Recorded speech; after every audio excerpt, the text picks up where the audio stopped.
समस्त को मोर ख्रीष्टियन नमस्कार प्राइज द लॉर्ड एंड जय मसीह आपण मानक समस्त को प्रभु को दयार मु भलरे अछि आ आशा करी आपण माने मध्ये भलरे हिथिबे। सदा प्रभु आपण समस्त को प्रचुर भाव आशीर्वाद करंतु आमेन। आसंतु प्रिय प्रभु को लोक माने समय नष्ट न करी प्रभु को वाक्य अध्ययन करिवा। आउ आजिकार विषय वस्तुटी हैला केउ माने नरक को जिवे। आसंतु आम्भे माने ईश्वर को वाक्य देखिबा जहा लेखा जाए गीत संगीता 9 पर्व तार 17 पदरे दुष्ट माने ओ जे गोष्ठी माने परमेश्वर को पासरंती से माने समस्ते पाताल को चली जिवे।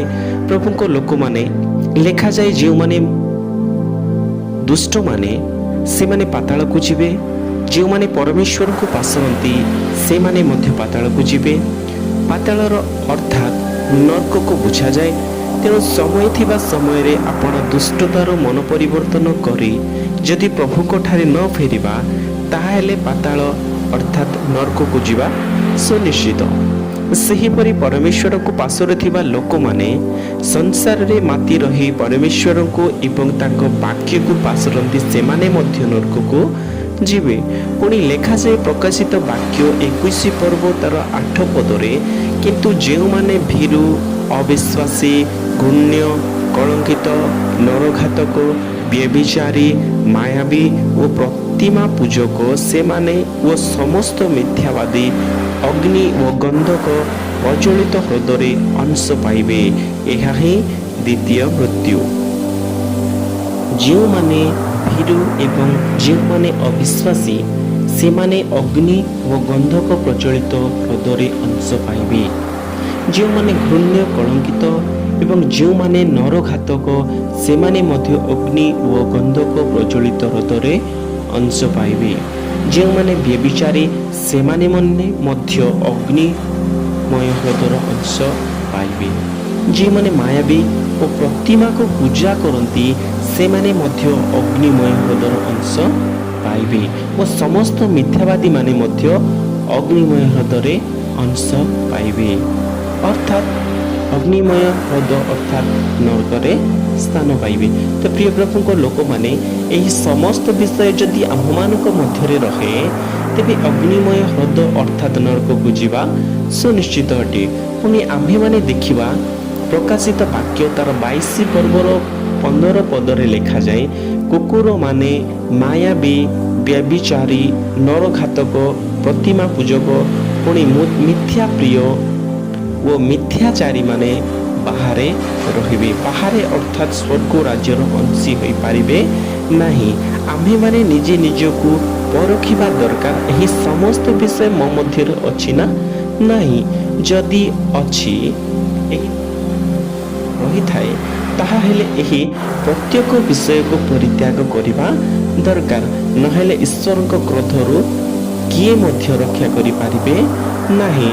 पुणी गालातीय मंडली को प्रेरित पाउल लेखन्ती गालातीय 5 पर्व तार 19 पदरु 21 पद जाए आम्भे माने देखिबा ए जगह लेखा जाए शरीरर कार्य गुडागत स्पष्ट रूपे जना व्यभिचार असुचिता कामुकता प्रतिमा पूजा नरहत्या कुहुक शत्रुता विवाद द्वेष क्रोध स्वार्थपरता दलभेद मतभेद ईर्षा मतता रंगरस इत्यादि प्रकार कर्म गुड़ाक मु पूर्वरे जे प्रकार तुममानंको कहिथिली सेही परि आगकू कहूअछि जे जो माने एही सब प्रकार कर्म करंती से माने ईश्वर को राज्यर अधिकारी हेबे नाही।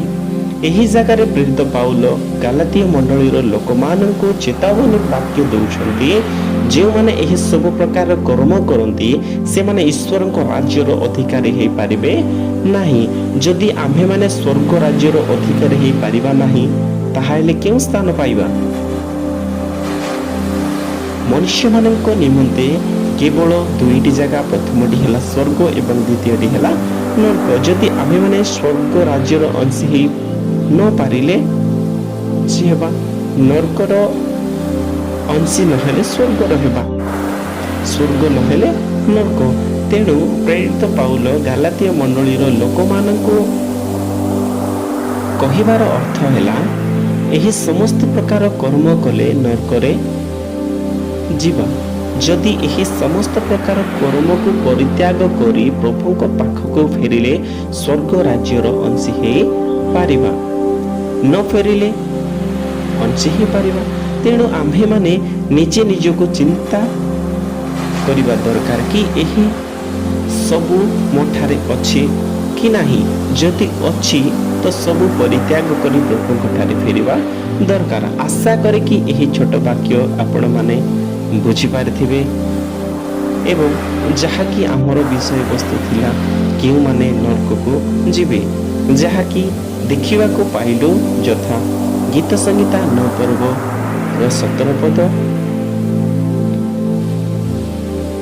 ପ୍ରକାଶିତ ବାକ୍ୟ 21 ପର୍ବର 8 ପଦ, ପୁଣି ପ୍ରକାଶିତ ବାକ୍ୟ 22 ପର୍ବର 15 ପଦ, ଗାଲାତୀୟ 5 ପର୍ବର 19 ପଦରୁ 21 ପଦ। ଏହି ବିଷୟକୁ ନେଇ ଆଉ ଅନେକ ବାକ୍ୟ ଅଛି, କିନ୍ତୁ ଭିଡ଼ିଓ ଲମ୍ବା ହେଇଯିବ। ତେଣୁକରି ଏତିକିରେ ସମାପ୍ତ କରିବା ନିମନ୍ତେ ଚାହେଁ। ଯଦି ପ୍ରଭୁଙ୍କ ଇଚ୍ଛା ହୁଏ ତାହେଲେ ଆଗାମୀ ଦିନମାନଙ୍କ ଦେଖିବା। ଏହି ଛୋଟ ବାକ୍ୟ ଦେଇ ପ୍ରଭୁ ପ୍ରଚୁର ଭାବରେ ଆମ ସମସ୍ତଙ୍କୁ ଆଶୀର୍ବାଦ କରନ୍ତୁ। ଆମେନ୍।